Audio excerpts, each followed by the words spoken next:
Hello all, আজ আমরা পড়ব নার্সিং রাউন্ড। আগের ভিডিওতে আমরা পড়েছি performance অ্যাপ্রিজাল।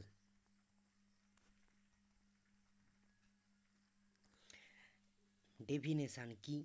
A nursing round is one which present an overview of certain aspect of the nursing or medical care of all present on the ward or of selected patient। Nursing রাউন্ডের মাধ্যমে আমরা একটা overview পাই নার্সিংয়ের, এবং আমরা medical care দেই পেশেন্টকে specific ওয়ার্ডে এবং সিলেক্টেড পেশেন্টকে। এটাই হচ্ছে নার্সিং রাউন্ড। পারপাস কি? Demonstrated symptom important in nursing. এই পারপাসের মাধ্যমে কোনো একটা ডিজিজের যে ইম্পর্টেন্ট সিমটম হয় তার সম্বন্ধে আমরা জানতে পারি। তারপরে কি? Clarify terminology used. নতুন এক টার্মিনোলজির ইউজ এবং তার সম্পর্কে আমরা জানতে পারি। তারপরে কি? Compare the client reaction two disease.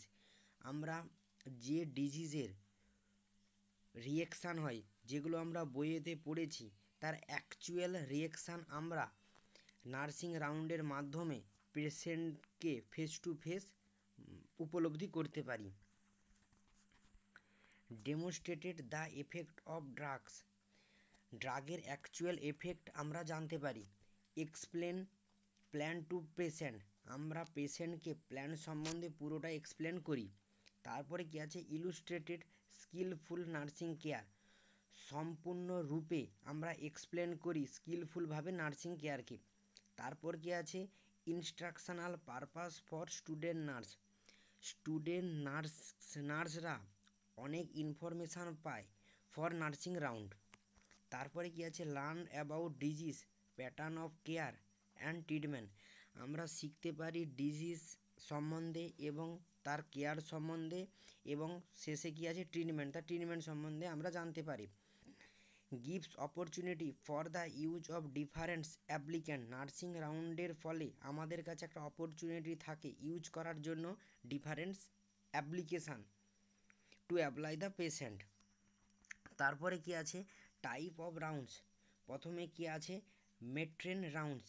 মেট্রেন rounds বলতে এখানে সিনিয়ররা রাউন্ড দেয়, এর ফলে আমরা নার্সিং কেয়ারের স্ট্যান্ডার্ড পাই এবং ইনফেকশানকে কন্ট্রোল করতে পারি। তারপরে কি আছে? Nurse management round. Nurse management round, nurse in-charge of each shift gives overview about disease.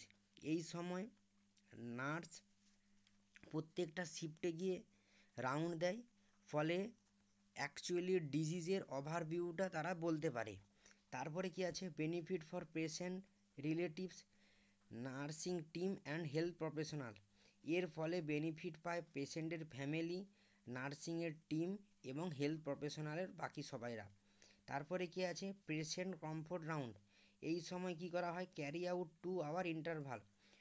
2 ঘন্টা অন্তর অন্তর নার্সিং রাউন্ড দেওয়া হয়। এর ফলে রেগুলার কেয়ার অ্যান্ড রিভিউ। এর ফলে পেশেন্ট রেগুলার কেয়ার পায় এবং কেয়ার পেয়ে তা কতটা উপকার হয়েছে সেই সম্বন্ধে আমরা ফিডব্যাকও পেয়ে থাকি।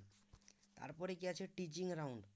Two learn by participants by experience nurse teacher.